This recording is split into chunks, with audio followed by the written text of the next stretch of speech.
There are few desserts that command the table quite like a pecan pie. It's a masterpiece of texture, the crunch of toasted nuts against a silky, amber, caramel-like custard. But today, we're moving away from the cloying sweetness of corn syrup.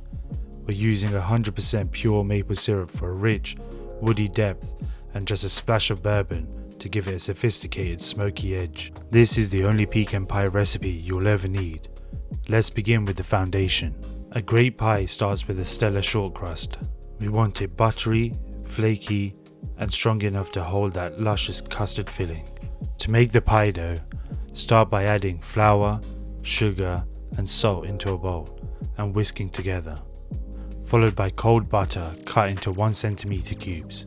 Then with your hands, start to gently rub the flour into the butter.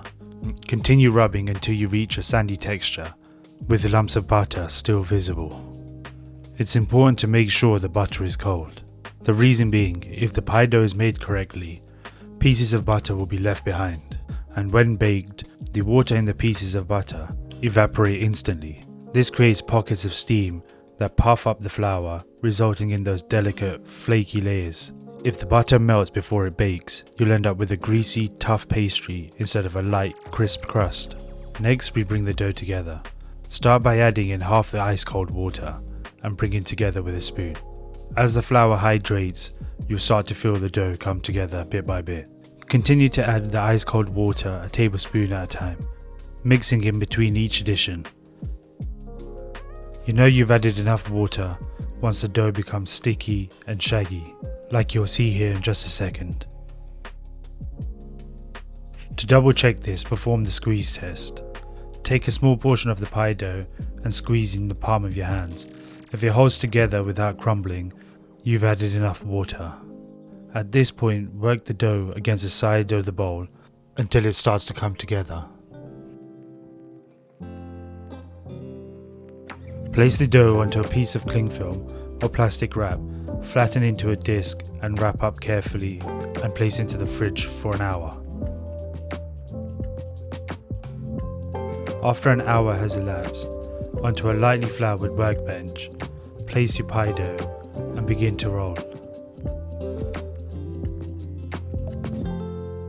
Start by rolling in a north to south direction to help the dough expand.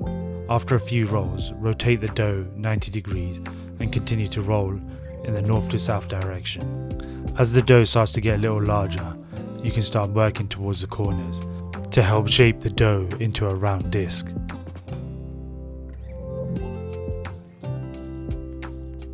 We only want to roll the dough until it's about 12 inches in diameter and 5 millimeters thick. This is the perfect dimensions for a 9-inch pie tin.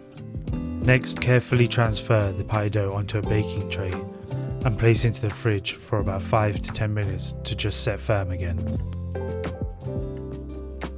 In the meantime, prepare your pie dish. Start by lightly greasing the pie dish with either cooking spray or butter. Then add some flour to the center of the pie dish and start to rotate your pan, gently coating the base and sides of the pan and allowing the excess to fall out. By coating the inside of the pan with flour, it's going to stop the dough from sticking and clinging to the pan when baking, also allowing it to release a lot easier once it's cooled down. Next, we line the pie tin and begin to lift and press into the base of the pan, working your way around until the pie dough has completely lined the base and sides of the pan. Next, with a pair of scissors, trim off any excess dough, ensuring to leave a 1 centimeter overhang. Use the offcuts to help patch up any of the gaps, ensuring to press in firmly so that both pieces adhere. Tuck the excess dough in under itself to form a thicker pie edge. This will help reduce shrinkage and make it easier to crimp the pie crust. To crimp your pie crust, gently press from the inside of the pie dough using your index finger between the thumb and index finger of your other hand. Now we move on to blind baking the pie crust. First, crumple up a piece of greaseproof paper and fit it into the pastry case, filling it to the brim with either baking beans or baking rice.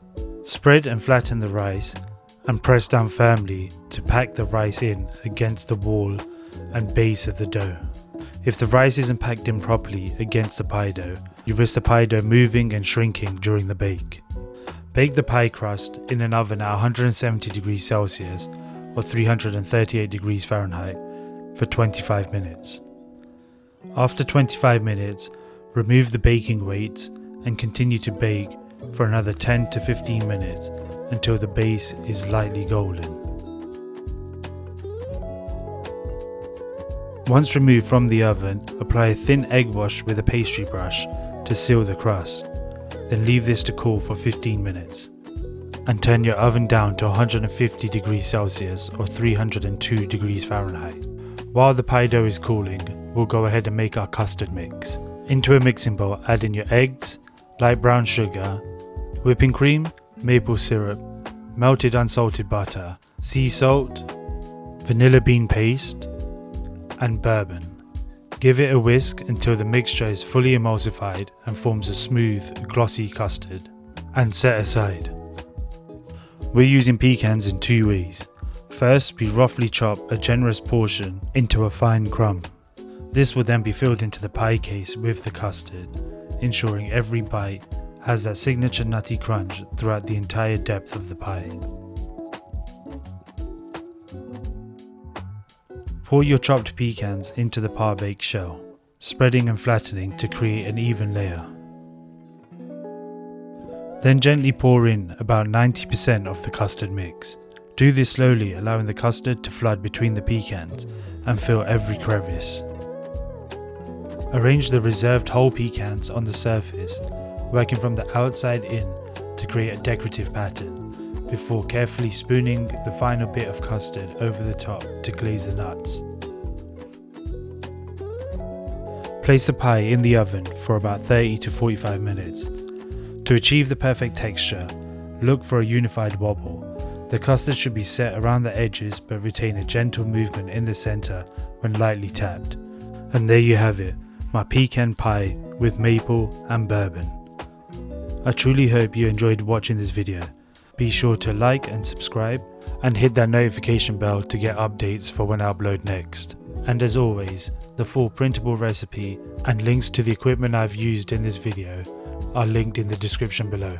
Thanks for all your support so far. Hope 2026 has been off to a great start for you all. And there's plenty more to come. Until next time, happy baking.